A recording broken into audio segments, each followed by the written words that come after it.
দেখেন বাংলাদেশ বিমানকে কেন বয়কট করে আর বাংলাদেশ বিমান যাত্রী কেন পাচ্ছে না।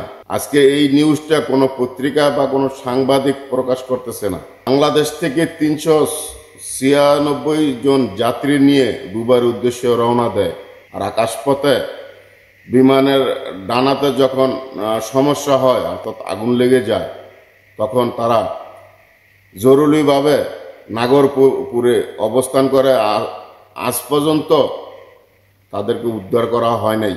তারা 18-20 ঘন্টার 24 ঘন্টা পর্যন্ত এখানে রয়েছে, আর সেখানে তারা অনেক তালবাহানা করতেছে।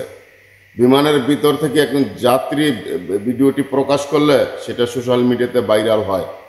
তো অবশ্যই সকল প্রবাসীকে আল্লাহ পাক সুস্থ সালামতে রাখুক, সেই কামনায়, সেই আশাই, সেই প্রত্যাশাই করি। সকলে ভিডিওটি দ্রুত শেয়ার করে দিন।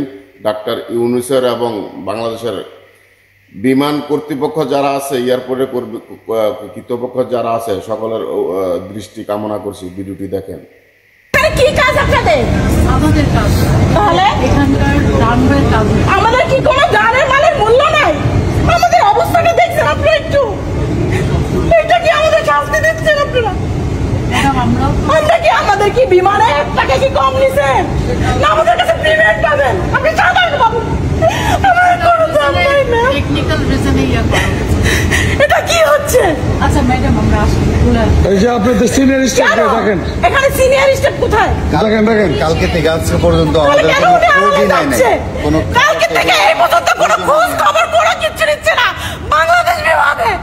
8:30টায় ফ্লাইটের কথা, সেখানে 9:40 এখানে বিমান ছাড়ার পরে এখানে এসে নাগপুরে ল্যান্ড করছে।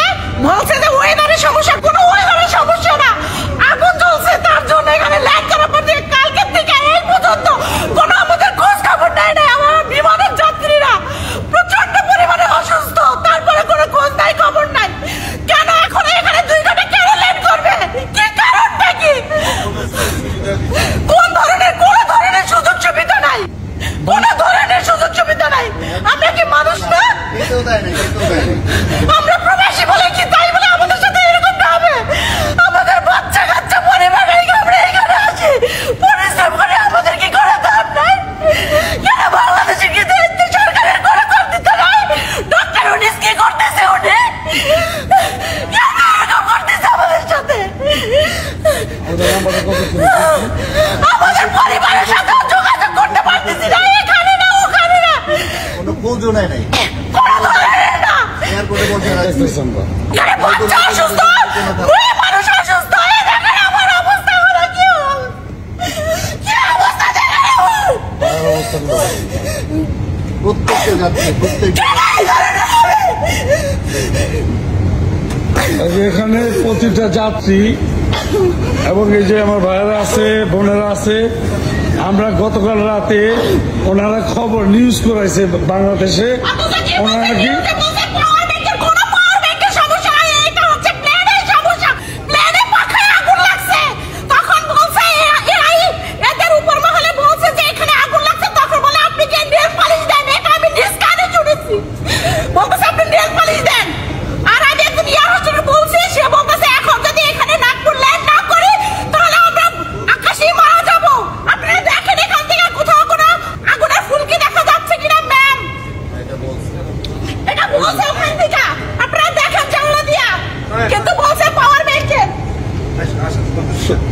এখানে আমরা গতকালকে ফ্লু করছে বাংলাদেশ থেকে দুবাইয়ের উদ্দেশ্যে BG347। যা হোক, আমি নিজে খেলা দেখার জন্য দুবাই যাইতেছিলাম। খেলা তো দূরের কথা, খেলা কিছু দেখতেই পারবো না। আর ওনারা বলছে যে ওনারা নাকি আমাদের ফুল সাপোর্ট দিছে নাক করে না, এটা বলছে, কিন্তু এই যে এটা বলছে ওনারা আমাদের ফুল সাপোর্ট করছে নাকি ওনারা।